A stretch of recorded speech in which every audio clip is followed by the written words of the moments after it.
Est-ce que je vais devoir arrêter la photographie ? Bonjour à toutes et à tous et bienvenue dans l'épisode numéro 60 de l'ALAM, le podcast qui parle d'art, de militantisme et d'entrepreneuriat. Je m'appelle Louise Amès et je suis photographe et vidéaste indépendante basée à Lyon. Aujourd'hui, je vous retrouve pour mon habituel épisode bilan, c'est le 4e que je fais ici. Je vous y partage mes aventures de photographe, vidéaste et podcasteuse.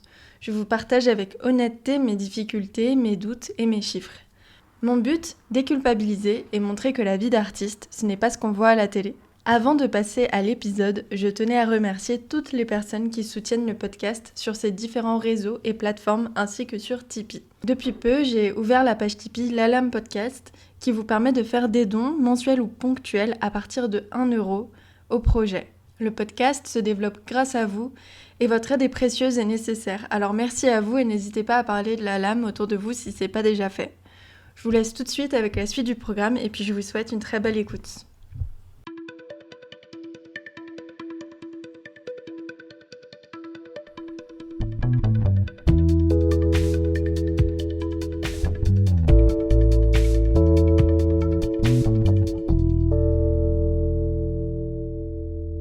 Avez-vous déjà pensé que vous étiez nul, que vous n'alliez jamais y arriver, que tout ça c'était de votre faute, que vous ne faisiez pas assez bien, que vous étiez en dessous de la moyenne ? C'est ce qui me traverse l'esprit à peu près tout le temps. Et c'est pour ça que ces épisodes me tiennent particulièrement à cœur. J'ai l'impression parfois qu'on participe tous à un grand jeu. Artistes et artisanes, on passe la journée à raconter nos petits exploits. Nouvelle collection en ligne, court-métrage disponible sur YouTube, backstage de ma dernière exposition. J'ai été publiée. À devoir se vendre. 3 raisons de me choisir pour votre book professionnel. N'hésitez pas à jeter un œil à mon portfolio et à mes prestations. Je suis dispo tout l'été pour vos commandes personnalisées. À devoir communiquer sur notre processus créatif, notre programme de la semaine, nos backstage, la fabrication de nos produits, la raison pour laquelle notre service va aider nos clients dans leur quête, les dernières prestations qu'on a faites, et je pourrais continuer ainsi très longtemps. On participe tous à ce grand jeu qui nous force à communiquer sur tout, à donner une grande partie de notre temps à des plateformes qui ne nous mettent pas en avant, à des plateformes qui s'engraissent sur notre travail sans reconnaissance, dont nous sommes souvent en désaccord avec les valeurs d'ailleurs. Ce grand jeu qui nous oblige à accepter du travail sous-payé, du travail bénévole en échange de visibilité, à passer des heures à participer à des concours que l'on ne gagnera jamais, à donner du temps encore à des essais gratuits toujours pour des boulots qui ne nous engageront jamais. On participe tous à ce grand jeu qui nous force à tout, qui ne nous revient en rien, qui nous fait sacrifier notre santé mentale et physique, notre sommeil, notre sécurité financière à court et long terme, notre accès au logement, notre vie personnelle, sociale et familiale, qui nous fait souvent dire au revoir à un emploi du temps stable afin d'être flexible pour pouvoir accepter les opportunités qui nous viennent. Ce grand jeu qui nous exploite donc, qui nous prend tout et qui nous demande en plus de ne pas montrer de failles, de ne surtout pas nous plaindre. Sinon, notre travail sera moins reluisant, donnera moins envie. On nous embauchera encore moins, on achètera encore moins nos produits. Alors, dans ce bal d'artistes fatigués, quelques-uns et une heureux et heureuses élus se démarqueront, tout le monde misera sur elles, et elles sortiront du lot et gagneront vraiment des 1000 et des 100. Ces petites exceptions à la règle conforteront la masse, dans le fait de continuer, de s'accrocher à ses espoirs, de s'adapter, de tout donner sans jamais recevoir, dans l'espoir d'être à son tour choisi, démarqué, élevé. Ce grand bal d'illusions qui finit par perdre notre esprit, notre énergie, notre âme dans un bain de désespoir. Notre art, n'en parlons même pas car on n'en fait même plus, ou ridiculement par rapport à avant.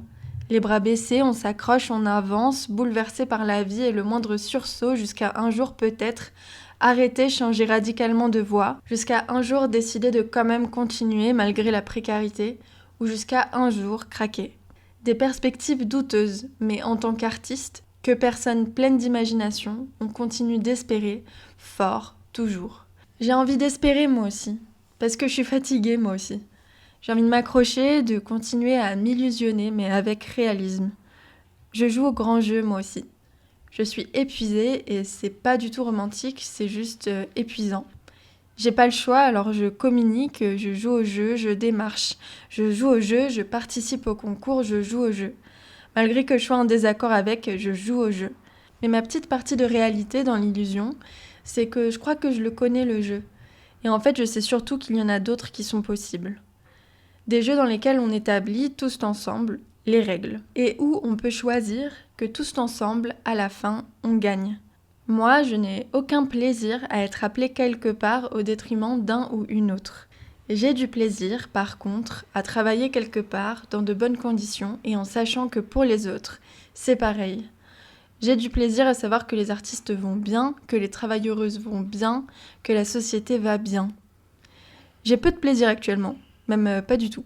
J'arrive plus à regarder beaucoup d'œuvres en sachant ce que les personnes qui l'ont créé y ont laissé. J'arrive plus à apprécier des concerts quand je sais où va l'argent. J'arrive plus à voir des affiches de la ville sans me demander si l'illustratrice a été rémunérée à sa juste valeur, à acheter des carnets, des cartes postales sans savoir ce qu'il y a derrière. Je veux que les gens aillent bien et que les choses que j'achète sont faites par des gens qui vont bien. Et je suis un peu fatiguée, depuis des années. Donc oui, ma partie de réalisme, c'est quand je dézoome, quand je suis pas d'accord, que je trouve ça injuste, tout ça, et que même si individuellement, j'essaie de m'en sortir comme je peux, je sais que la solution, au fond, elle est collective. Je suis réaliste avec les autres. On est réaliste en asso, en orga, en mouvement, en syndicat, en collectif, en parole, en action. On est réaliste en manif, on est réaliste en tribune, en pétition, en changements radicaux de façon de faire. On est réaliste quand on remet en question. Mais ce que je dis là n'est pas une critique, à part peut-être pour celles qui ont le choix et ne le font pas, mais encore une fois, je joue au jeu moi aussi. Il faut pouvoir vivre, alors on fait comme on peut, et parler publiquement est un privilège.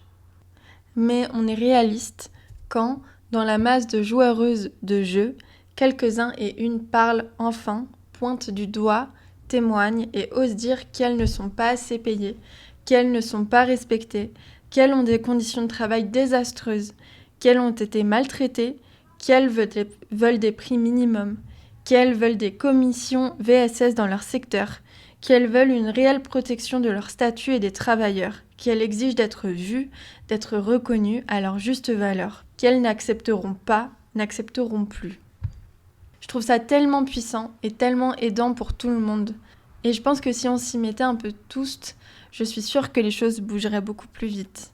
Il faut qu'on fasse bloc, devant ou derrière la caméra. Il faut qu'on fasse bloc, publiquement ou officieusement. Aider les mouvements. Au-delà de ça, je me reconnais bien dans les deux. Je peux pas attendre d'avoir des droits du travail pour créer. Je crée depuis toute petite et ça fait partie de moi. Je saurais pas quoi faire autrement. Alors pour le faire au quotidien, j'en ai fait mon métier et j'ai pas envie que ça s'arrête. D'où ma participation à ce grand jeu. Et en même temps, je me rends bien compte que c'est pas viable, que je me ronge la santé dans un espoir sûrement vain et que j'ai plus d'économie, donc je pourrais assurément pas continuer ça indéfiniment. C'est de là d'ailleurs que vient ce podcast et ces épisodes. C'est de cette pensée qui paraît individuelle mais que l'on est beaucoup à partager. On veut créer, alors on s'y donne à fond. On veut que ça change, alors on s'y donne à fond. Mais au fond, comment nous, on va? Moi perso, je vais pas vous mentir, ça va mal. Et je voulais vous en parler. Parce que je sais que je suis loin d'être seule à ressentir ça. Ça fait longtemps que sur ce podcast, j'ai arrêté de faire semblant. J'avance, mais j'ai mal et je vous dis la vérité, parce que je pense que c'est important. Le témoignage, c'est un élément essentiel des luttes. Il faut qu'on échange, il faut qu'on se rende compte tous ensemble. Donc voilà, le reste sera beaucoup moins philosophique que ça. Ce sera seulement le résumé de ces derniers mois de petites batailles. Tout ça, évidemment, à remettre dans un contexte où le monde brûle, la terre est en guerre, les politiques françaises et internationales sont effrayantes. Alors j'ai conscience de mes privilèges, j'essaye juste de faire bouger les choses à mon échelle, là où je peux influer dans mon secteur.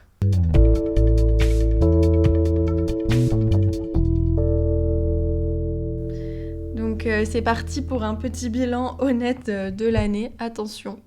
Bilan moral. La première phrase du podcast, c'est « Vais-je devoir arrêter la photographie ?» C'est la question que je me suis posée des milliers de fois ces dernières années et qui s'est, je vous l'avoue, encore accentuée cette année. Je suis épuisée et j'en ai marre. Loin de mon joyeux objectif de CA que je voulais atteindre cette année et que je n'avais pas déjà atteint l'année dernière, un objectif de 24 000 € à l'année qui ne m'assurerait même pas un SMIC. J'ai plutôt fait marche arrière et je dois le dire, J'ai gagné moins de sous ces 6 derniers mois en comparaison avec la même période l'année dernière. Et ça, je vous assure, ça m'a tué ma confiance en moi. Je me suis trouvée nulle, inutile, insignifiante. Dès que je pars faire quelques jours avec des amis qui ont des conditions de travail basiques, même pas particulièrement bonnes, juste basiques, je les envie. Les gens qui ont des horaires réguliers, des week-ends, qui savent ce qu'elles vont toucher à la fin du mois, qui prévoient des vacances, qui touchent une indemnité même quand elles sont malades, qui ne sont pas obligées de retoucher des photos avec la grippe, qui sont payées quand leur employeur leur demande des heures sup, des personnes que l'on n'appelle pas à la dernière minute pour des changements d'horaire, qui auront la possibilité de changer de logement si elles en ont besoin, de faire un prêt si elles en ont besoin, des personnes dont le travail est reconnu et valorisé. Alors je ne demande pas du tout à ce qu'elles aient moins de droits du travail. Pour moi, c'est juste, encore une fois, des droits du travail très basiques qu'on a acquis grâce à des luttes et qu'il ne faut pas lâcher. Et d'ailleurs, ces droits-là sont déjà en train de s'écrouler depuis très longtemps. Donc tout ça est à remettre en perspective. Je ne trouve pas que ce soit des droits incroyables et qu'ils ne devraient pas avoir. Je pense juste que ça devrait être les droits basiques que tout un chacun devrait avoir, et également moi, également les personnes qui ont des statuts nazes. Je pense que les métiers de la culture, mais aussi tous les travailleurs et les travailleuses qui sont dans des statuts qu'ils sont forcés d'avoir souvent sous auto-entreprise, sous des statuts d'indépendants qui leur donnent accès à pratiquement aucun droit, je pense que ceux-là devraient avoir les mêmes droits que tout le monde. C'était juste pour faire une petite mise en perspective on ne demande jamais de niveler les droits des autres vers le bas, on demande juste de toujours niveler vers le haut les droits de tout le monde. Je sais qu'on est loin d'être le seul secteur où cela n'existe pas, les droits du travail, et que même dans le salariat, il y a beaucoup de personnes qui sont largement exploitées. Là, je parle que de mon petit cas. Je suis fatiguée, j'ai 26 ans et je suis fatiguée. C'est jeune et en même temps, c'est l'âge où j'ai envie d'avoir une vie perso, j'ai envie d'avoir du temps pour moi, pour mes proches, pour des vacances. C'est l'âge où j'ai envie de me faire plaisir et je peux pas. Je passe mon temps à refuser des vacances, des week-ends, des restos entre potes. Et quand j'y vais, je me sens en décalage avec celles qui ne sont pas dans le même domaine que moi parce que je le vois, on n'a pas les mêmes problèmes. Et je crois que j'en ai marre de tout donner pour des personnes qui me rémunèrent mal. J'ai l'impression qu'on passe son temps à me demander à m'adapter, à avoir toujours du meilleur matériel, à apprendre à utiliser cette dernière technologie, cette dernière technique de retouche. Il faut toujours que j'ai un meilleur portfolio de ce type ou de celui-là, qu'on passe son temps à me donner des conseils sur comment mettre mon travail sur ce site ou sur celui-ci. Ah, t'aurais dû te nicher là-dedans ou là-dedans. Tu devrais refaire cette page de ton site ou celle-là, ce serait plus clair.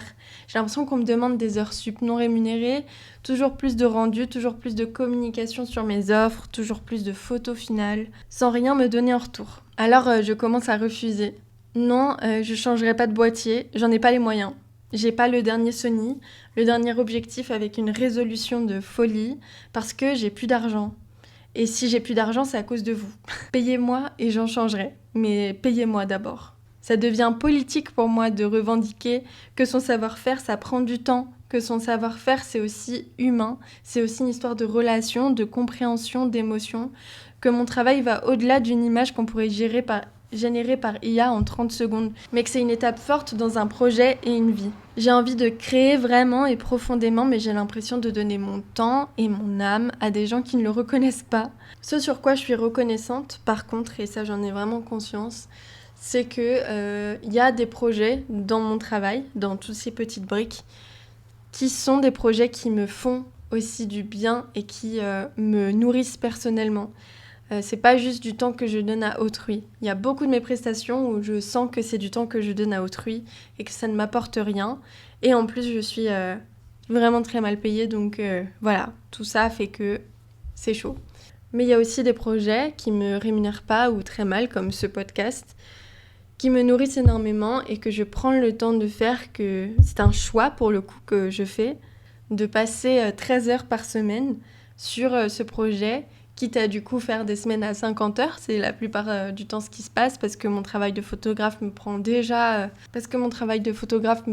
pratiquement un temps plein. Ce genre de choses-là que je fais pratiquement bénévolement depuis des années, le podcast, c'est du temps que j'ai la chance de pouvoir prendre pour moi et ça j'en ai conscience. Je sais qu'il y a des gens qui n'ont pas le temps et pas l'énergie et pas plein de choses à mettre dans des projets perso. Donc c'est pour ça que je dis tout ça est à mettre en perspective. Je suis pas la personne la plus précaire de la planète non plus. C'est toujours important pour moi de le rappeler. Et c'est pour ça aussi que je se dis, si moi je suis fatiguée, il y a des gens qui sont encore plus fatigués. Voilà. Alors, pour la première fois en 4 ans, je commence à accepter l'idée de potentiellement songer, peut-être, à reprendre un travail en mi-temps.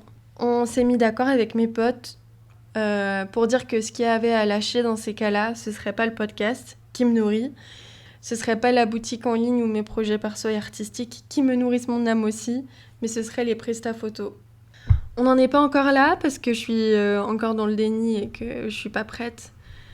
Je me laisse encore le temps de la réflexion, mais j'y songe et sérieusement, cette fois, je crois. Est-ce que je vais arrêter la photo ? En tout cas, la presta photo, peut-être, mais c'est pour faire de la photo mieux. Je vous tiendrai au courant de tout ça et pour l'instant, je vais revenir sur toutes les choses qui se sont passées ces 6 derniers mois, enfin, comme promis. Et je vais vous faire un bilan comme j'ai pu le faire en janvier, comme j'ai pu le faire l'été dernier, et en janvier encore de l'année d'avant. Donc si jamais vous voulez voir un peu l'évolution, ça peut être rigolo. J'ai tous mes bilans qui sont dispo sur le podcast. Et je vous partage, je ne sais pas si vous êtes habitués à ça ou pas, je sais qu'il n'y a pas beaucoup de gens qui font ça. Mais je partage tous mes chiffres parce que ça y est, en fait, j'en ai plus rien à faire de ce qu'on pense de moi. Peut-être il y a des gens qui vont trouver que je gagne déjà bien pour une photographe dans un milieu très précaire. Il y en a d'autres qui vont trouver ça ridicule et qui vont se dire « Ah, mais comment elle peut s'appeler photographe pro si elle gagne que ça ?»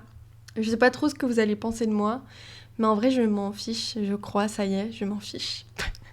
Je partage ça parce que je veux toujours vous remettre en perspective. Moi, il y a toujours des photographes où je me dis « Ah, cette personne a l'air de bien gagner sa vie, j'ai l'impression d'être la seule à galérer », alors que la plupart du temps, c'est pas vrai. L'extrême écrasante grande majorité des gens dans la culture ne gagnent pas leur vie ou ne la gagnent pas bien, mais souvent ne gagnent même pas leur vie du tout. Et justement, c'est pour vous rappeler que on a beau travailler je ne sais combien d'heures par semaine, se décarcasser, faire des 1000 et des 100, des fois c'est pas facile en fait, des fois ça fonctionne pas. Et on est beaucoup dans ce cas-là, et je pense que plus on en parle, plus ce sera bénéfique. Donc j'en parle, et c'est pas grave, je me mets à nu devant vous. C'est parti, je vais commencer par vous parler directement de mon chiffre d'affaires, comme ça on pourra décortiquer tout après. Je vais vous faire un bilan du coup de mon chiffre d'affaires, de mes prestats, du podcast, de mes projets artistiques perso, et des Copen, le collectif, maintenant association que j'ai cofondé avec des potes. Voilà, c'est parti.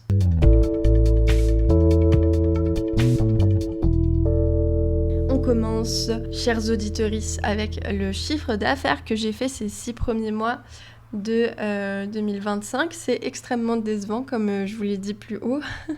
Je vais revenir un peu sur mon chiffre d'affaires des 6 premiers mois de chaque année depuis que j'ai lancé mon auto-entreprise, c'est-à-dire depuis 2022.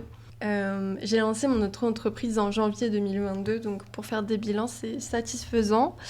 Du coup, voilà, pour vous faire des comparaisons, je vais vous parler de chaque chiffre d'affaires de janvier à juin de chaque année pour vous montrer à quoi ça ressemble. Alors 2022, c'est hilarant, vraiment, vous pouvez rire avec moi, évidemment. Entre janvier et juin 2022, j'ai gagné 430 €, soit 71 € par mois. Voilà, énormément de richesse. De janvier à juin 2023, j'ai gagné 4 413 €, soit 735 € par mois environ. Donc une belle progression, x10, bravo Louise pour cet exploit. Là j'étais en mode ça y est quoi, je vais d'être ça et tout. Eh bien non. De janvier à juin 2024, j'ai gagné 6 764 €, soit 1127 € par mois environ. Belle progression aussi. Et là j'avais espoir que du coup en 2025, je gagne environ à peu près peut-être ma vie.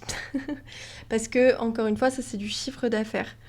Donc si je vous dis que je gagne 1127 € par mois. Je vous fais un truc très vulgarisé à la louche, mais après mes taxes et tous les abonnements et mes trucs que j'ai à payer, genre appareil et tout ce que vous voulez, je gagne environ, d'après mes calculs, plutôt 6 ou 700 € par mois dans ma poche. En 2025, donc de janvier à juin 2025, eh bien c'est la catastrophe. Mon chiffre d'affaires a descendu pour la première fois en 4 ans, du coup. Je suis passée de 6 764 € à 5 679 €, soit 946 € par mois environ. Donc voilà, je suis passée en dessous de la barre des 1 000 € de chiffre d'affaires par mois. Ça m'a fait vraiment mal au cœur. Ça va remonter là, en vrai, je passerai par-dessus les 1000, c'est sûr, ces prochains mois, parce que j'ai plein de prestations déjà qui n'ont pas été payées aussi, enfin voilà. Et j'ai des choses qui sont en route. Mais voilà, ça fait mal au cœur, je vais pas vous mentir. Moi, j'ai aucun objectif de richesse ou de quoi que ce soit, j'en ai vraiment rien à faire. J'aimerais juste pouvoir vivre et pas seulement survivre avec aucune autonomie en devant continuer à demander de l'argent à mes proches parce que je suis pas capable de payer ma vie toute seule. Ce qui est un grand privilège, encore une fois, remettons les choses à leur place. Mais voilà, en fait, c'est pas du tout sécurisant. Moi, pour me sentir en sécurité, il faut que j'arrive à me sécuriser moi-même de façon autonome. Et c'est absolument pas le cas du tout. Et en plus, ma famille n'est pas riche du tout, très loin de là. Donc, je pourrais pas faire ça toute ma vie. Donc, voilà, je sens qu'il y a une sorte de compte à rebours qui est en place et qu'il va falloir que je combatte comme je peux. Mais je vous avoue que ça m'a mis un gros coup, évidemment. D'autant plus que j'avais l'impression d'avoir beaucoup bossé. Voilà, c'était pas facile. Donc ça m'a pas mal déprimée et j'avoue qu'en plus au bout de 4 ans, il y a un truc qui est pas du tout installé les premières années, qui est j'ai l'impression d'avoir essayé beaucoup de trucs quand même. Je sais pas si ça vous fait ça aussi, mais les premières années, je trouve qu'il y a un truc genre, bon ça marche pas, j'ai encore 46 solutions, donc je vais essayer les 46 autres quoi. Bah là, j'ai l'impression d'avoir essayé pas mal de choses en com, pas mal de choses en démarchage, d'avoir remué ciel et terre et d'avoir beaucoup taffé pour essayer de faire mieux et que ça fonctionne pas. Donc bien sûr, je remets en cause mon travail. Comme d'habitude, j'ai l'impression de pas faire bien.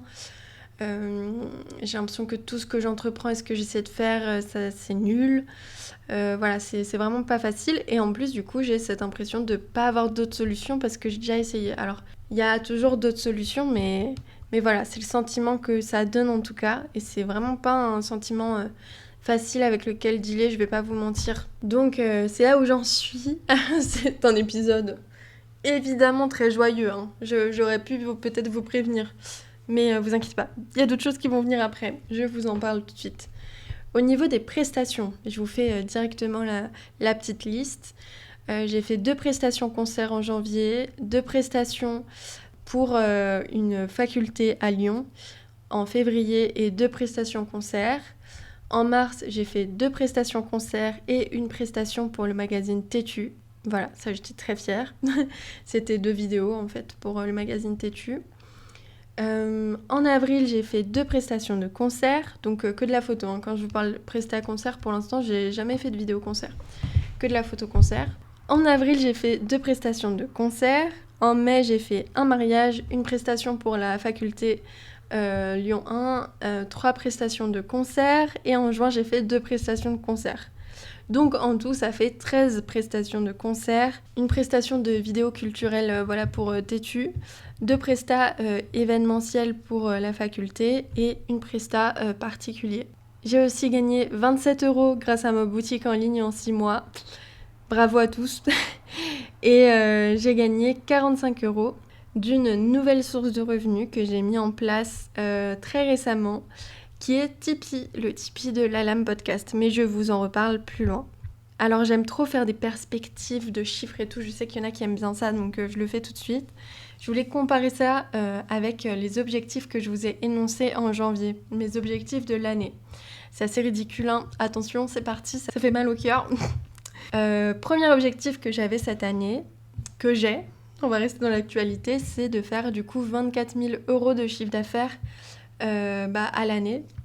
Ça veut dire 2 000 € par mois de chiffre d'affaires.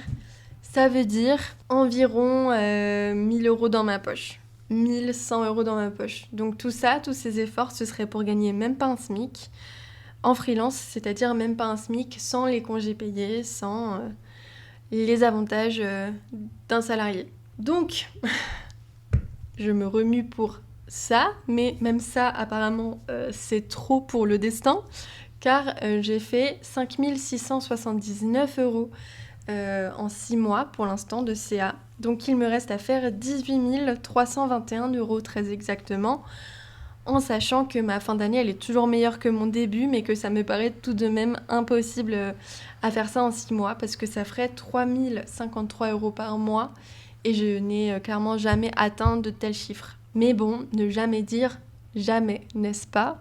Dans ces 24 000 € de chiffre d'affaires, j'aimerais faire... Dans ces 24 000 € de chiffre d'affaires, j'ai pour objectif dans l'année de faire 2 400 € de chiffre d'affaires avec ma vente de tirage. Pour l'instant, j'en ai fait 27. Donc il me reste 2 373 € à faire en 6 mois, c'est-à-dire 395 € par mois. J'ai besoin d'aide, au secours, absolument au secours. Bon, je rigole de tout ça et tout, et d'ailleurs, je sais que j'ai peut-être un discours très fataliste, en mode « Oh, ça m'arrive dessus, et j'ai pas choisi, et je sais pas quoi », et ce qui est le cas. Mais je me remets en question, ne vous inquiétez pas. Là, je vous parle de politique, d'un système politique, mais je sais que moi aussi, j'ai des choses à améliorer. Je fais juste cette petite aparté parce que je sens qu'il y en a qui vont me dire « Ouais, moi, ça doit être à cause de ton marketing ou de tes retouches, et t'es pas parfaite, pourquoi tu penses que nanana ?» J'ai jamais dit ça, je suis remise en question, vraiment. Donnez-moi une écharpe, donnez-moi de l'argent, en fait, j'ai besoin d'argent. Non mais, ce que je dis, c'est genre...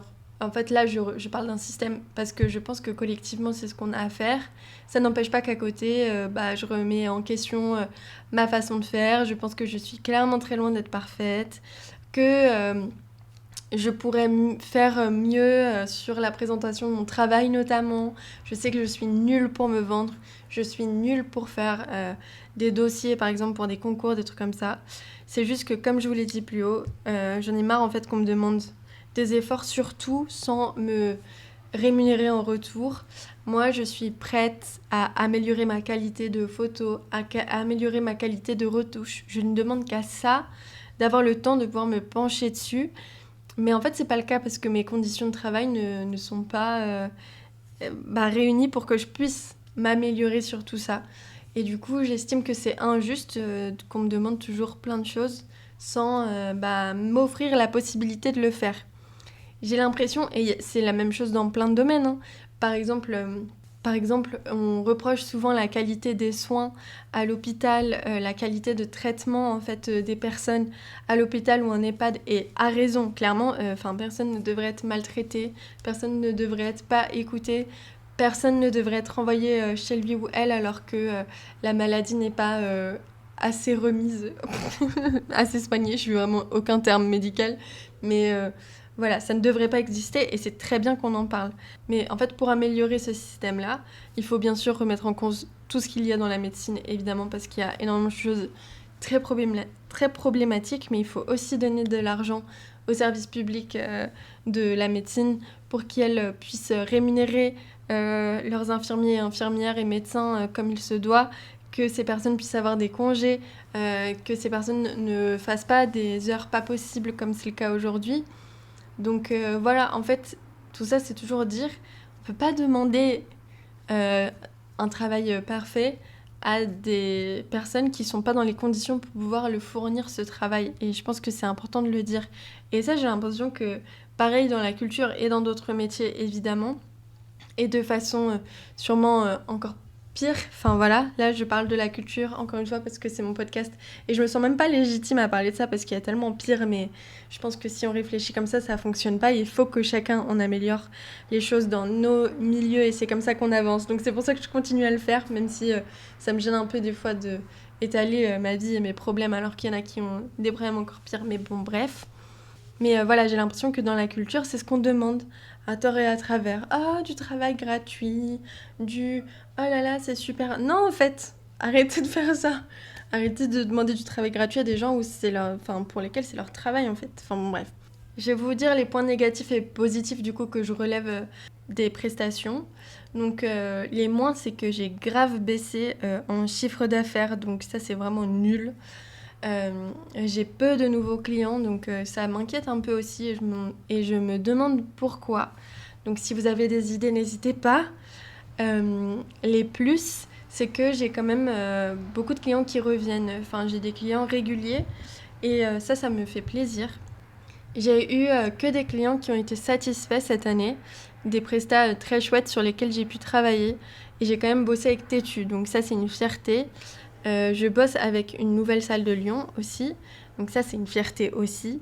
Je bosse toujours avec la boîte qui m'embauche depuis 2 ans et donc ça j'en suis contente aussi. Donc voilà, ça c'est le bon point, c'est que mes clients sont satisfaits et reviennent vers moi pour la plupart, donc ça me fait plaisir. C'est aussi pour la plupart des projets sur lesquels j'ai aimé travailler, donc pour beaucoup de projets culturels, du mariage, des événements, tout ce que j'aime. Au niveau des projets qui rémunèrent mal, c'est pas forcément les projets seulement que je vous liste ici d'ailleurs, parce que la plupart des projets qui rémunèrent mal, je les ai refusés, tout simplement. Donc voilà, c'est pas très représentatif de ce que je vous disais au-dessus. Petit point sur mes objectifs au niveau des clients. J'aimerais vraiment avoir de nouveaux clients réguliers cette année. J'ai besoin de clients réguliers pour travailler mieux. Ça me demande moins d'énergie de démarchage aussi. Pour réussir à créer une relation à long terme avec quelque chose qui fonctionne. Et puis même, c'est plus plaisant. C'est mieux pour les relations humaines, pour les relations de travail, pour pouvoir créer du bon travail. C'est encore mieux de bien connaître les personnes avec qui on fait ça. Et surtout, voilà, leurs envies dans le projet, quoi. J'aimerais aussi vendre une formule à l'année. Ça, j'ai pas réussi à en vendre encore. J'ai des formules, en fait, pour particuliers, pour entreprises ou pour artistes, où je propose, du coup, de combiner plein de prestats et ça fait des réductions à l'année. Donc, par exemple, vous allez prendre un forfait avec, je dis n'importe quoi, mais tant d'heures de prestats pour de l'événementiel culturel. Donc, on va dire, si on est un artiste, je peux vous proposer une formule où je fais tant d'heures pour vous dans l'année de photos de concert, tant d'heures de portraits, de ci, de ça, et je combine tout ça et je vous fais une réduction en fait sur le lot de cette formule. Voilà, moi ça me ferait du bien financièrement de pouvoir me projeter et pour les gens, ça permet aussi d'avoir une grosse réduction en fait sur les prestats et ça c'est cool. Donc voilà, ça j'aimerais bien en vendre une. J'aimerais faire à nouveau plus de mariages aussi parce que j'avoue ça me manque. J'en ai fait beaucoup plus les années d'avant et j'adore ça. J'aimerais faire aussi plus de portraits parce que c'est quelque chose que j'aime beaucoup aussi et que je ne fais plus parce que je pense que mes prestations sont trop chères pour les gens et je comprends totalement. Mais c'est vrai que du coup ça me manque et voilà, j'aimerais en faire plus mais en même temps j'ai pas envie d'en faire en me sous-payant encore donc j'espère qu'il y a des gens qui pourront s'offrir ça et ça me ferait très plaisir de pouvoir faire ça avec elles. Et j'aimerais aussi avoir du coup de nouveaux clients entrants.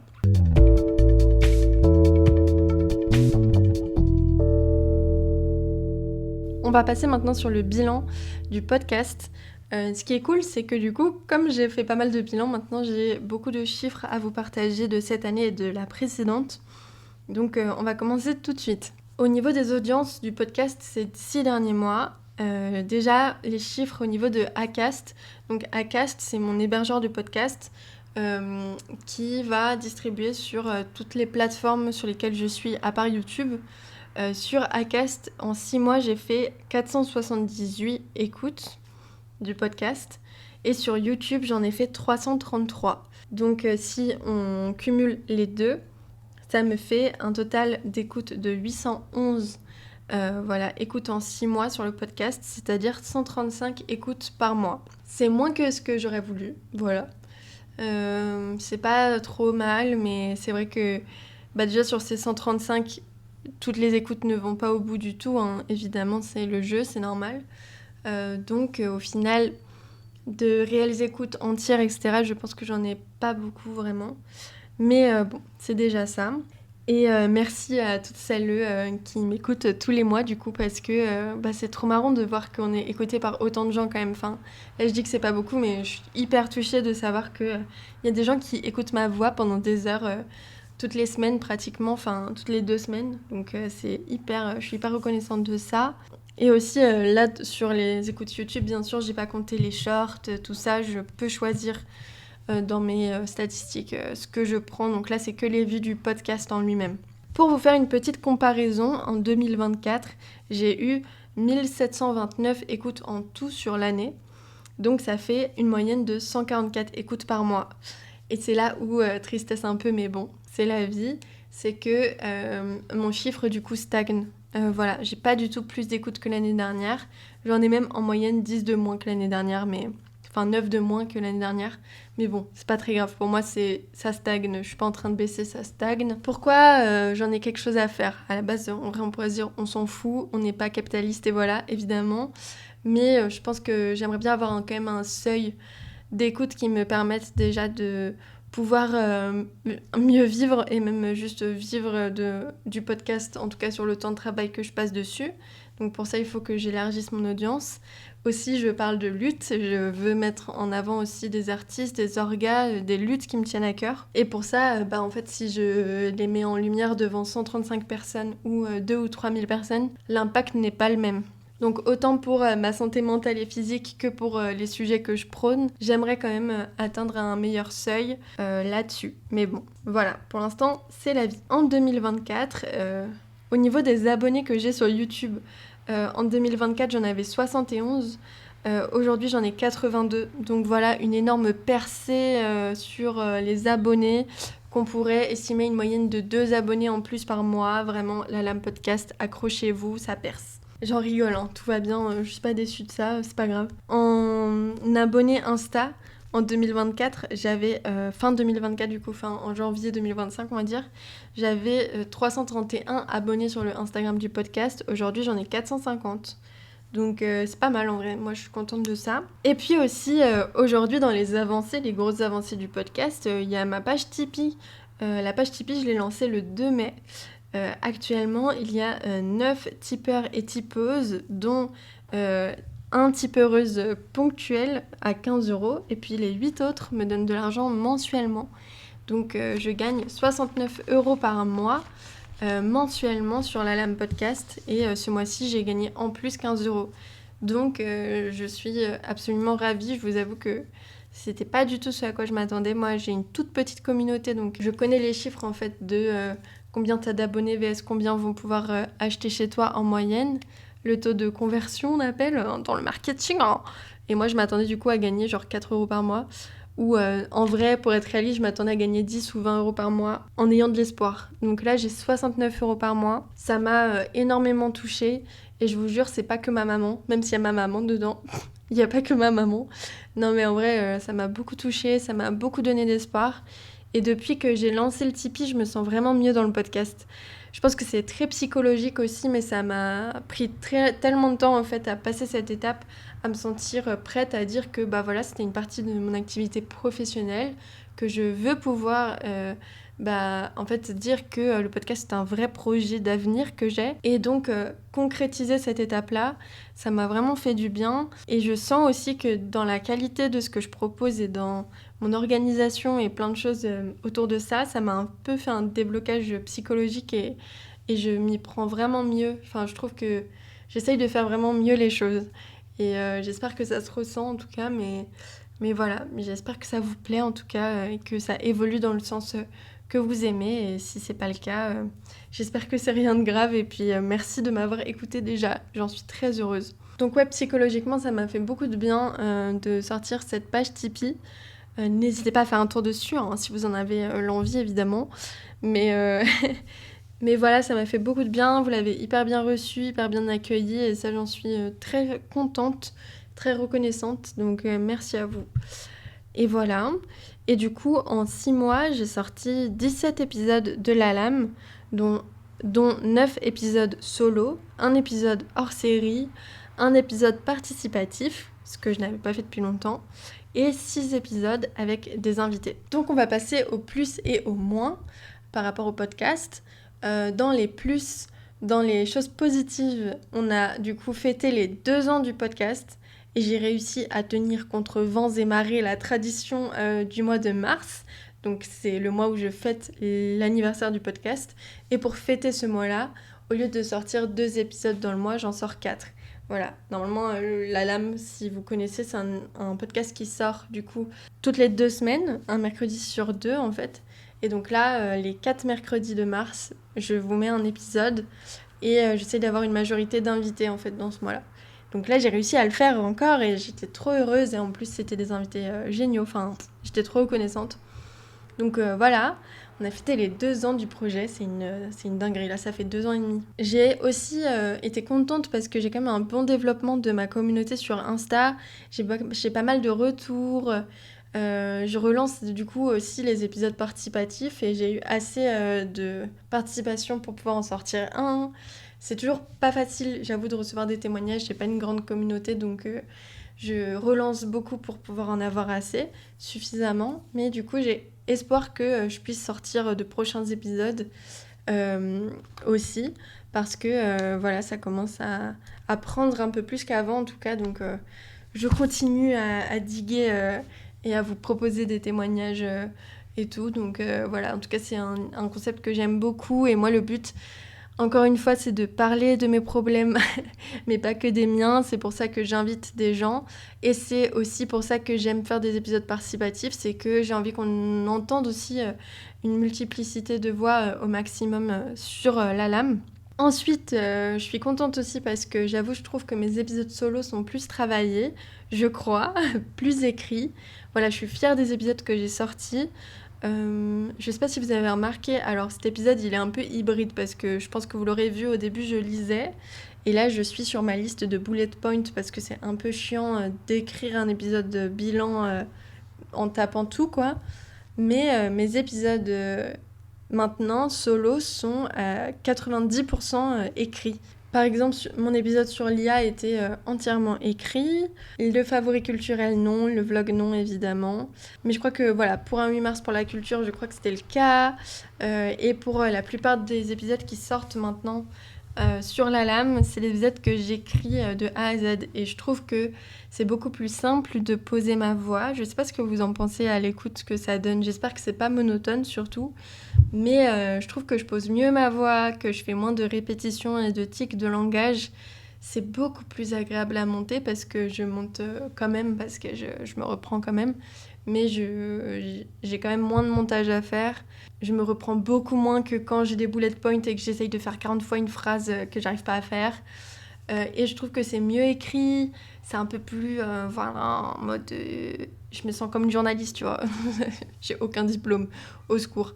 Mais non, j'ai l'impression que j'arrive à aller plus loin dans ma pensée aussi, à moins oublier de choses. Voilà, moi je suis satisfaite de comment ça se passe. Ça me prend beaucoup plus de temps à écrire, mais ça me prend beaucoup moins de temps au montage.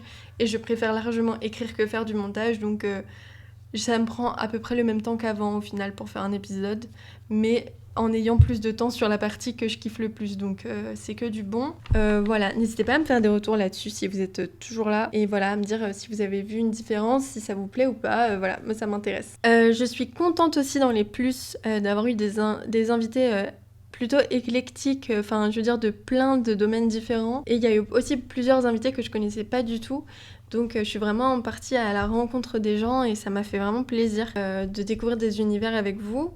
J'ai aussi reçu pour la première fois des syndicats et ça c'est une partie importante de ma vie, donc ça m'a fait plaisir aussi. J'ai sorti donc mon Tipeee que j'attendais depuis longtemps et il a beaucoup mieux marché que ce à quoi je m'attendais, donc et ça c'est rare, hein. D'habitude dans mon cas j'ai plus de déception que de joie, donc j'en profite.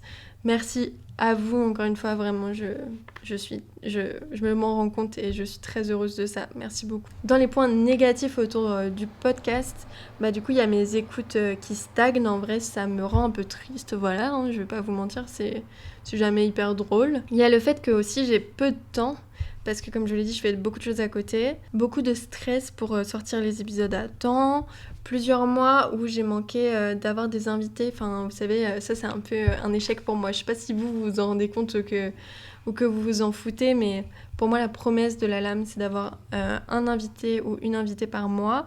Au final, j'ai quand même eu 6 invités ces 6 derniers mois parce qu'avec les épisodes de mars, ça a rattrapé. Mais j'ai eu plusieurs mois sans invité et le mois de juillet, ça va sûrement en être un aussi. Parce que organisation, c'est dur. J'ai pas beaucoup de temps et ça me demande beaucoup plus de temps. Un épisode avec un invité qu'un épisode solo. Donc au final, pas facile. Voilà, de tout rentrer dans un temps qui n'est pas incompressible, qui est incompressible. Bon, vous aurez la réponse sûrement. mais voilà. Donc honnêtement, c'est pas toujours facile. Voilà. J'aimerais vraiment pouvoir mettre en valeur un profil par mois, mais we'll see la suite. Pour les focus aussi, c'est le petit concept que j'ai sur Instagram, je l'ai fait qu'une fois au final. Je l'avais fait 2 fois, mais il y en a un qui n'est pas sorti malheureusement. J'avais fait un focus là avec les volumineuses que j'avais mis du coup sur Insta. Il est toujours dispo si vous le cherchez. C'est petit reportage en réel sur Insta pour suivre un ou une ancienne invitée du podcast. Donc là j'étais allée sur le festival des volumineuses. Et je les avais reçus sur le podcast quelques mois avant, donc ça m'avait fait trop plaisir de faire ça, mais voilà, c'est un projet qui demande un temps, encore une fois, titanesque, au secours, aidez-moi. Donc j'ai pas pu en faire d'autres cette année. Je m'étais fixé à la base un objectif d'en faire limite un par mois, je suis une grosse folle, vraiment, ça va pas du tout. Mais j'abandonne cet objectif et je décide de ne pas m'en mettre. Je ferai un focus sur quelqu'un d'autre quand j'aurai le temps et on verra. Voilà. Au niveau des objectifs, j'aimerais aborder du coup encore de nouveaux thèmes. Je suis vraiment hyper inspirée, il me faut juste du temps à allouer à ça. J'aimerais prendre de l'avance sur mon programme. J'ai perdu mon avance il y a longtemps et je me retrouve à écrire et à monter à la dernière minute. Mais ce qui est cool, c'est que cet été, j'enregistre avec plein d'invités. Vraiment, j'ai beaucoup d'avance après cet été. Dès que j'aurai tout monté, j'aurai des invités jusqu'en décembre, pour vous dire. Donc, je vais être un peu plus tranquille d'esprit. Donc, je vais pouvoir prendre de l'avance sur mes épisodes pour ne pas être tout le temps en fait en flux tendu, parce que juste j'en peux plus d'être en flux tendu. Et j'aimerais écrire aussi mes épisodes solo plus à l'avance. Donc là, c'est le focus de cet été, c'est d'essayer de vous faire des épisodes du podcast à l'avance. Donc là, c'est pas très satisfaisant pour l'instant parce que cet épisode, je l'enregistre encore 2 jours avant de le sortir et j'ai pas du tout d'autres épisodes pour l'instant qui sont prévus. J'ai déjà enregistré un épisode avec un invité qui sortira en octobre. J'ai 3 enregistrements prévus la semaine prochaine avec des invités. Donc ça va venir petit à petit. C'est juste que cette semaine-là, j'ai l'impression d'avoir beaucoup travaillé et rien à profiter en produit final, quoi. Mais c'est la vie. J'aimerais aussi du coup développer les épisodes participatifs encore plus parce que j'adore ça. Et je sais que vous aimez ça aussi à écouter. Donc ça me fait plaisir. Les objectifs que j'avais en début d'année avec le podcast, on en est où ? Alors, j'avais atteindre 500 abonnés sur le Instagram, donc c'est bien parti, il m'en manque 50, donc déjà c'est chouette. J'avais fait exprès de me mettre un tout petit objectif parce que j'ai besoin d'être fière de moi et de me dire j'ai atteint ça quand même, c'est bien. J'avais aussi posé le nom et trouvé un statut spécifique au podcast, donc tout le point de vue un peu juridique sur lequel je ne me suis pas encore penchée et je verrai quand j'ai le temps. J'aimerais avoir aussi 130 abonnés sur YouTube. Alors, pourquoi avoir 130 abonnés sur YouTube ? Comme je vous l'ai dit, c'est pas des ambitions de fame ou j'en sais rien, c'est juste des petits objectifs que je me mets pour me rappeler qu'il faut que je fasse de la com en fait et que j'avance là-dessus. Parce qu'en fait, plus j'ai un peu de communauté, plus j'ai des personnes qui peuvent m'aider à visibiliser les luttes que j'essaye de mettre en avant et qui peuvent m'aider aussi à visibiliser le podcast pour pouvoir aussi me rémunérer et continuer le projet, parce que sinon je pourrais pas le continuer tout simplement. Donc si jamais, j'en profite, si vous êtes toujours là, vraiment déjà merci à vous. Et si vous êtes toujours là et que vous l'avez pas encore fait, même si vous regardez pas trop YouTube, que vous écoutez le podcast sur Spotify ou d'autres plateformes, n'hésitez pas à vous abonner sur YouTube. C'est une grande aide que vous pourriez m'apporter. Et voilà, plus j'ai d'abonnés YouTube, plus que je pourrais commencer aussi à monétiser le podcast là-bas. Ou ça m'aidera en fait juste au niveau de l'algorithme, tout simplement. C'est des trucs à la con, mais c'est ça qui aide. Donc voilà, n'hésitez pas à vous abonner sur YouTube. Et à mettre les 3 étoiles là où vous pouvez, là, sur les plateformes. 5 étoiles, pardon, pas 3, s'il vous plaît. Donc voilà, tout ça on ne dirait pas mais ça aide énormément, donc voilà, si vous avez l'énergie et l'envie, n'hésitez pas, merci à vous. Et dernier objectif que j'ai, et ce depuis longtemps, c'est de faire mes 200 écoutes par mois. En fait à un moment j'avais l'impression de les avoir atteints mais pas du tout. J'aimerais à la fin de l'année 2025 si possible, et pour ça il faudrait que j'aie plus de visibilité que cette année, atteindre 200 écoutes par mois. Alors c'est énorme en termes de progression par rapport à là où j'en suis aujourd'hui, mais franchement j'y crois, je pense qu'il suffit de quelques, même TikTok ou réels qui percent un peu pour me donner de la visibilité. Donc je continue à lancer des TikTok et des réels à l'appel sur Insta et on verra bien ce que ça donne. C'est la fin du petit point sur le podcast. Si vous avez des retours à me faire sur tout ça, je prends avec plaisir tous les conseils.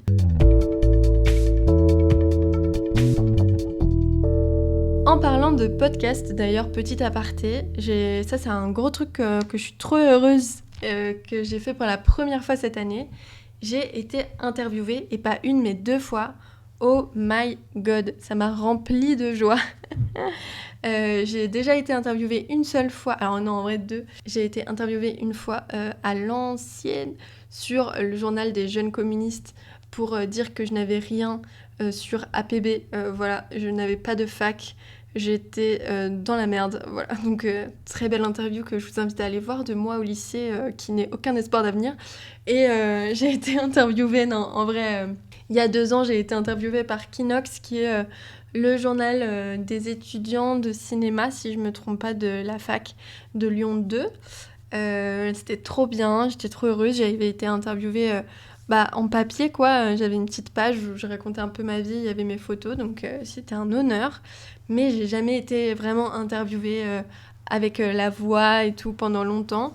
Et cette année, j'ai pu faire 2 podcasts, donc je suis trop reconnaissante. C'est vraiment quelque chose dont je suis trop reconnaissante, ouais, juste que des gens prennent du temps pour me parler, me poser des questions et visibiliser mon travail. Je suis hyper touchée et voilà, c'était un grand accomplissement pour moi, je vais pas vous mentir, surtout que c'est 2 podcasts qui me tiennent énormément à cœur.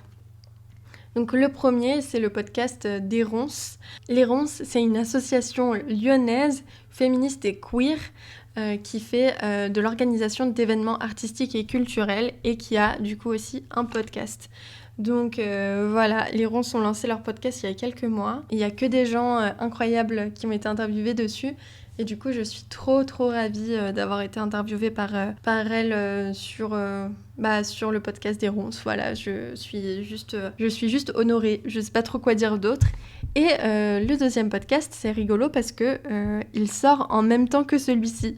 Donc voilà, après ça, si vous voulez encore entendre ma grosse voix là, vous pouvez aller directement écouter le podcast de Club Inclusive. Le podcast Club Inclusive qui est animé par Ilham Wick et que j'ai reçu d'ailleurs dans l'épisode 49, voilà, pour nous présenter son podcast. Donc n'hésitez pas à aller écouter cet épisode. Mais Ilham du coup m'a reçu à son tour sur Club Inclusive. Je suis trop contente. Club Inclusive, c'est un podcast qui parle d'inclusion des personnes minorisées dans notre société. Et du coup, on a parlé des problématiques autour des métiers de la culture et de ce que je fais sur la LAM, etc. Et voilà, j'ai été trop honorée. Et puis Ilham, c'est une copine aussi, donc voilà, c'était trop un plaisir d'enregistrer avec elle. J'ai jamais autant ri, je pense, qu'en enregistrant cet épisode. On a juste beaucoup ri. Elle a dû couper au podcast d'ailleurs plein de rires parce que c'était insupportable. On était juste insupportable. Mais c'était trop bien et je trouve que ça rend vraiment bien le résultat. Donc je suis trop contente. Donc merci à elle et merci aux personnes des Ronces, encore une fois, d'avoir pris le temps de me poser des questions et de s'intéresser à ma petite vie. Je suis hyper reconnaissante et encore une fois, pour moi, c'est un peu une étape, un accomplissement. Je sais pas si vous voyez ce que je veux dire, mais ça m'a fait très plaisir.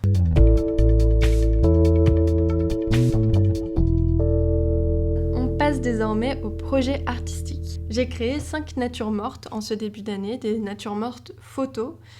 Ça peut paraître peu, mais j'ai tellement peu de temps pour créer, c'est triste, hein, mais que j'en suis très heureuse. 5 natures mortes, c'est des choses que j'avais très peur de faire, 5 moments juste pour approfondir mes idées et les mettre en images. Et franchement, je suis fière, voilà.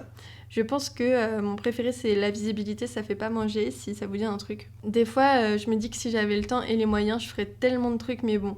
C'était un gros challenge pour moi parce que j'ai toujours fait des photos avec des modèles. Et là, pour plein de choses, pour le contexte et plein de choses, mais ça, je vous en ai parlé dans d'autres épisodes, j'ai voulu tester la nature morte. Et ça m'a fait très plaisir de me remettre au shooting artistique déjà parce que j'ai eu très peu de temps l'année dernière et l'année d'avant pour en faire. Et en plus un peu juste avec moi et moi-même et me lancer des défis un peu à la con et ça m'a fait du bien. J'en ai sorti d'ailleurs certaines sur ma boutique en ligne. Et voilà, autre annonce, du coup ma boutique en ligne a réouvert. Je vous ai dit que j'avais gagné que 27 € sur Etsy, mais c'est parce que c'est pas très représentatif.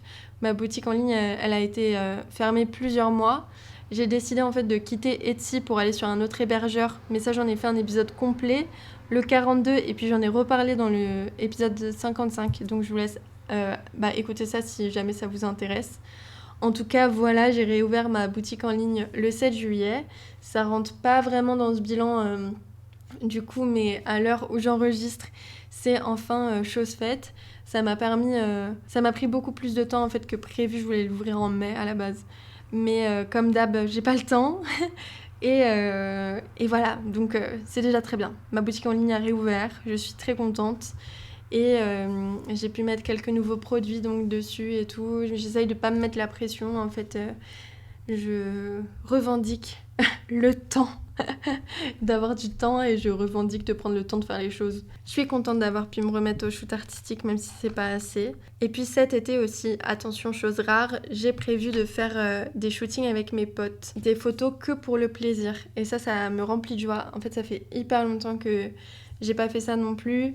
Chaque fois derrière mes photos, soit c'est une presta ou soit il y a aussi un objectif de rentabilité de quelle que soit la façon de la rentabiliser la photo. Donc là, juste faire des photos pour le plaisir, pour le fait d'en faire, je suis très heureuse.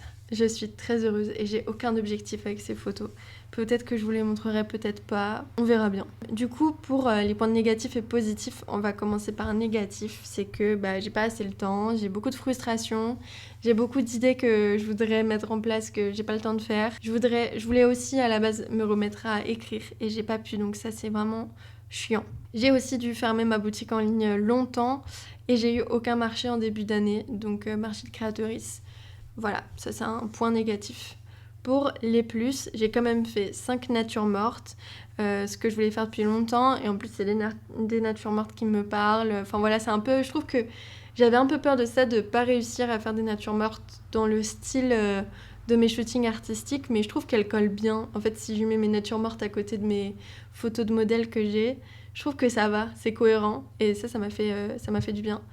J'ai réouvert aussi ma boutique en ligne, bon c'est en juillet mais voilà, autre point positif. Et je me suis remise à fond, un peu, alors c'est un peu à côté mais voilà, je me suis remise à fond à la lecture et au cinéma et ça me fait du bien aussi. Si on revient sur les objectifs de l'année, ce que je vous disais en janvier en tout cas, voilà c'était à ce moment-là, c'est que je veux faire 10 marchés de créatrice en 2025.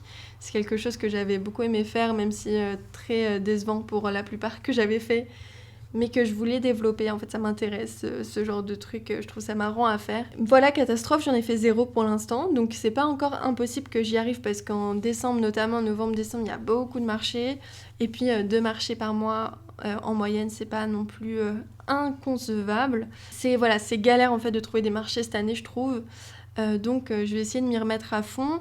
J'aimerais aussi trouver une boutique dans laquelle je peux mettre mes œuvres à l'année, vous savez, des petites boutiques de créateurs et tout. Donc j'ai déjà lancé 2 candidatures, je croise les doigts, on verra bien ce que ça donne.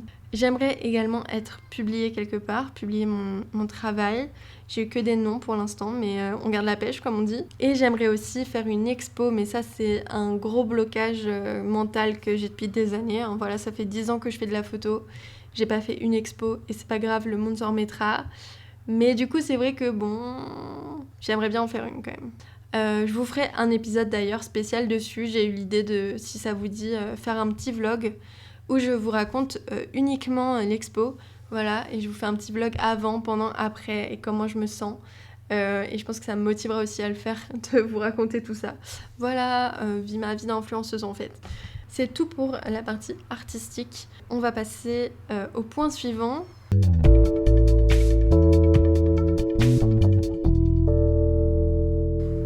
Je vais vous parler tout de suite d'Ecopen. Alors pour celles qui ne connaissent pas, qui vivent dans une grotte, oh mon Dieu, qu'est-ce que c'est l'Ecopen ? L'Ecopen, c'est un collectif, maintenant même une association que l'on a cofondé avec 6 autres super personnes.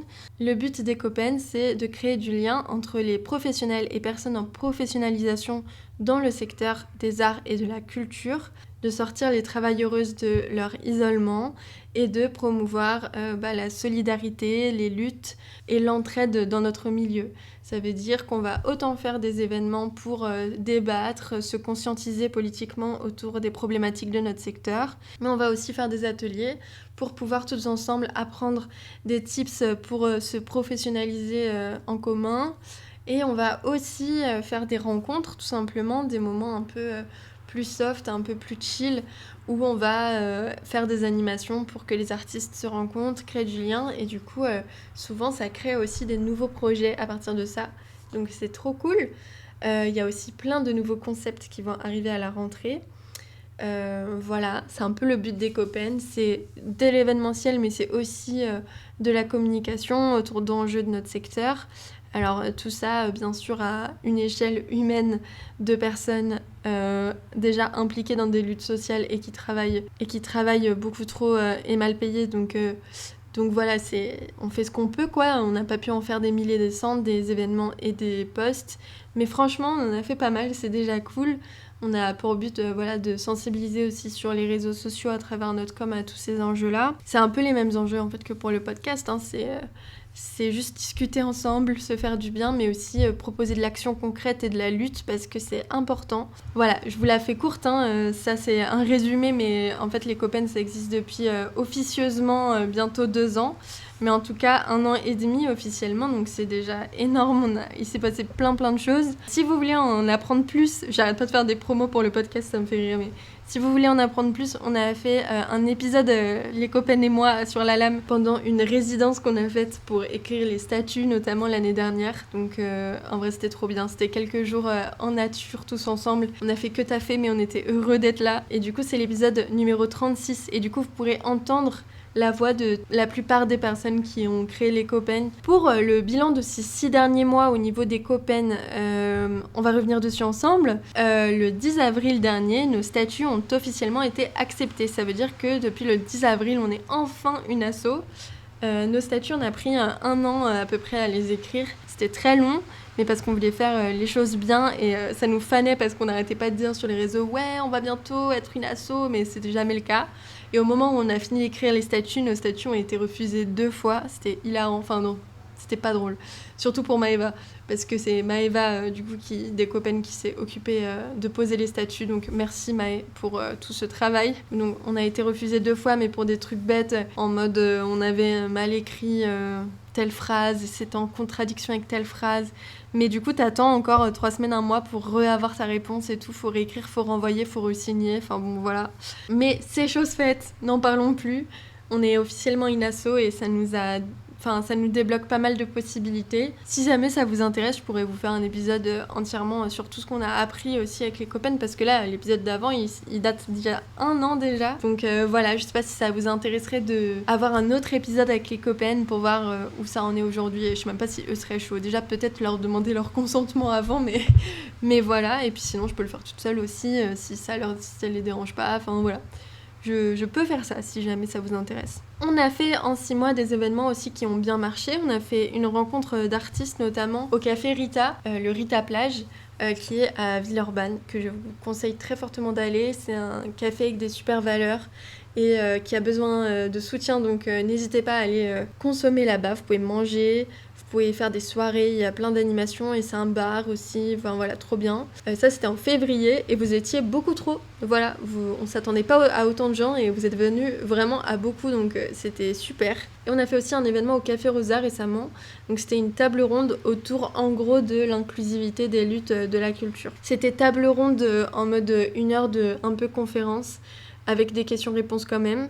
Et ensuite, 1 heure de groupe de travail. Et on a eu plein de super réponses à ces groupes de travail. Et on va en faire un petit flyer. Enfin, on va vous rendre un truc aussi sur les réseaux et tout pour discuter de ça tous ensemble. Donc, on est contente. On a aussi fait des petits événements annexes comme des pique-niques de rencontres, des choses comme ça. Voilà, on a fait moins de gros événements que d'habitude parce qu'on a aussi participé activement au mouvement Culture en lutte. Donc Culture en lutte, c'est un mouvement national qui est un inter-orga, inter-syndicat, inter-domaine de la culture aussi. Ça parle de plein de sujets différents et en gros, c'est pour visibiliser les conditions de travail dans la culture, faire des propositions politiques concrètes, des actions, des manifs. Il y avait des AG, il s'est passé plein de choses. Et c'est vraiment voilà, pour essayer de faire des avancées sur nos statuts, nos conditions de travail, etc. Donc ça demandait beaucoup de travail et on s'y est impliqué en tant que collectif. Donc ça veut dire que on essaye de faire en sorte qu'on ait toujours au moins une personne du collectif, qu'on puisse apporter notre aide et aussi nos participations. Voilà, enfin c'était très intéressant. C'était très chouette de faire tout ça. Et le mouvement Culture en lutte n'est pas mort, chers auditeuristes. C'est juste que c'est l'été et qu'on fait ce qu'on peut. Alors voilà, dans toute la France, vous avez peut-être vu qu'il y a quand même beaucoup de villes où c'est en pause. Mais en tout cas, à Lyon, on se retrouve en septembre. Donc n'hésitez pas à venir. Et si vous avez des questions par rapport à ça, on a un compte Instagram maintenant de la Culture en lutte de Lyon. Je vous le mets en description. Et je vous invite aussi à, si vous avez des questions, me les poser tout simplement et je vous y répondrai comme je peux. On a aussi beaucoup avancé ces 6 derniers mois dans la structure de l'association. On a déposé du coup les statuts, on a fait les démarches pour notre compte en banque. Enfin, parce que pareil, c'est Maëva la trésorière. Vous allez vous dire, Maëva elle fait tout dans les copains, la pauvre, tous les trucs chiants. Mais Maëva, du coup, c'est la trésorière et les sous qu'on avait du collectif, du coup, elle les avait sur son compte en banque, en cash, en machin, c'était impossible quoi. Donc là, maintenant, tout est calé. Elle peut tout mettre au bon endroit et on est chill avec ça. On a aussi, ça c'était la plus grosse étape en vrai de cette année, c'est qu'on a recruté. L'équipe, du coup, a tout simplement doublé.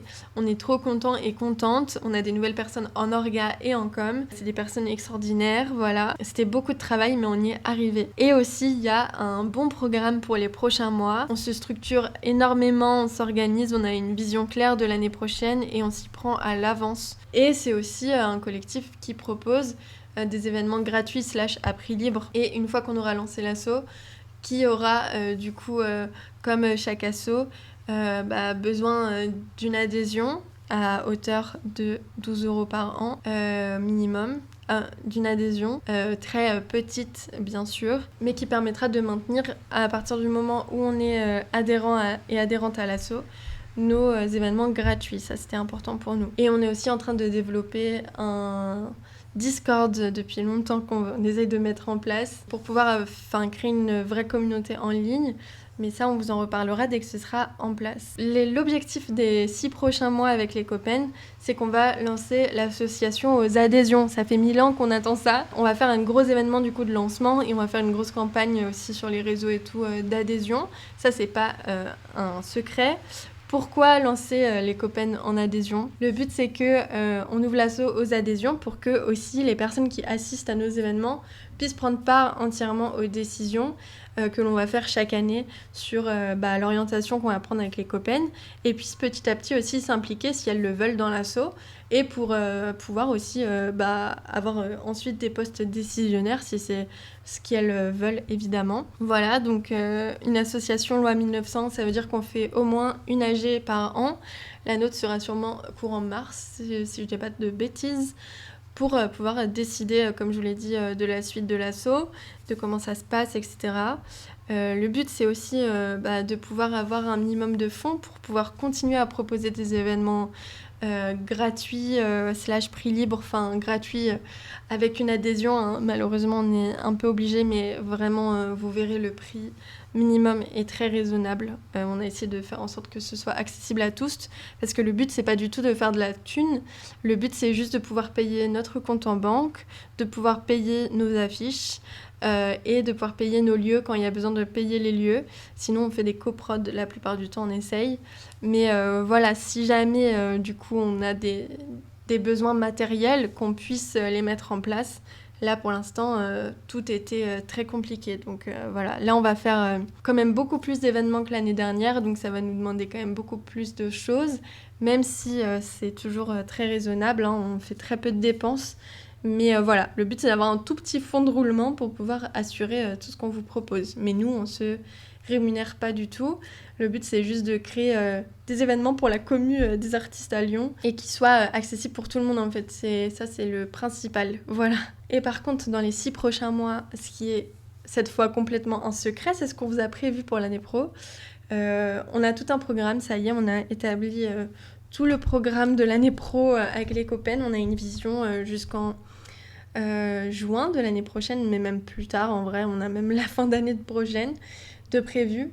Donc ça nous permet de pouvoir prendre de l'avance et de pouvoir réserver des créneaux avec les salles à l'avance, ce qu'on faisait pas beaucoup avant et ce qui était une vraie galère. De pouvoir avoir une vision de où on met quelle énergie quand, de pouvoir mieux s'organiser et faire les choses un peu en plus gros blocs. Parce que l'année dernière, on prévoyait un peu tout, pas au dernier moment, on s'y prenait à l'avance, mais c'était un peu dur d'avoir une vision à long terme.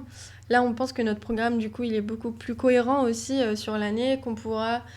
ça pourra nous permettre d'aborder plus de sujets, de faire plus de choses avec vous et de mettre en avant aussi les événements qui vous plaisent le plus. Donc on espère que ça vous plaira et puis pour savoir ce qui va se passer, allez nous suivre sur Instagram, on vous en parlera très rapidement. Voilà, je tenais juste à dire merci aux copains parce que c'est des gens extraordinaires, on a plein de discussions et c'est vraiment très chouette, on n'est pas toujours d'accord, on n'est pas toujours parfait aussi dans notre manière de faire mais on arrive toujours à discuter et à trouver un terrain d'entente à la fin. C'est pas facile en vrai, on a tous des vies compliquées comme tout le monde, mais voilà, c'est un milieu encore une fois particulièrement précaire, la culture. Donc c'est pas évident en vrai de mettre en place ça et d'accorder du temps à ça, alors que on n'est pas les personnes qui ont le plus de temps du tout. C'est un plaisir de le faire avec elles et je suis émue et reconnaissante à chaque fois de me rendre compte de ce qu'on est en train de faire et qu'on fait des événements aussi pour tout le monde, quoi. Enfin nous, le but c'était de kiffer, mais de faire kiffer les gens et j'ai l'impression que c'est ce qu'on arrive à faire. Donc c'est trop bien. Et il y a plein de choses encore à améliorer ou à faire plus ou mieux ou je ne sais quoi.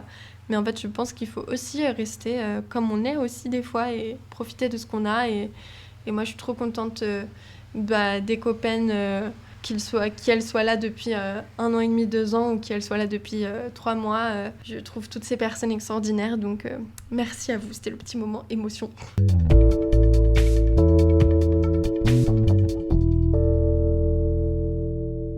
Voilà, je pense que je vous ai tout dit, hein. Moi ça fait 1h30 que j'enregistre, donc je vais fermer ma bouche un peu, ça va faire du bien à tout le monde. Si jamais cet épisode vous a plu, n'hésitez pas à soutenir La Lame en parlant autour de vous, en l'envoyant à des personnes qui vous pensez ça pourrait intéresser, en le soutenant sur les plateformes et sur les réseaux sociaux. Et aussi, comme je vous l'ai dit depuis peu, vous pouvez maintenant soutenir le podcast financièrement. Et ça, j'ai vraiment besoin de votre aide là-dessus pour pouvoir continuer à le produire tout simplement. Vous pouvez maintenant le soutenir financièrement sur Tipeee.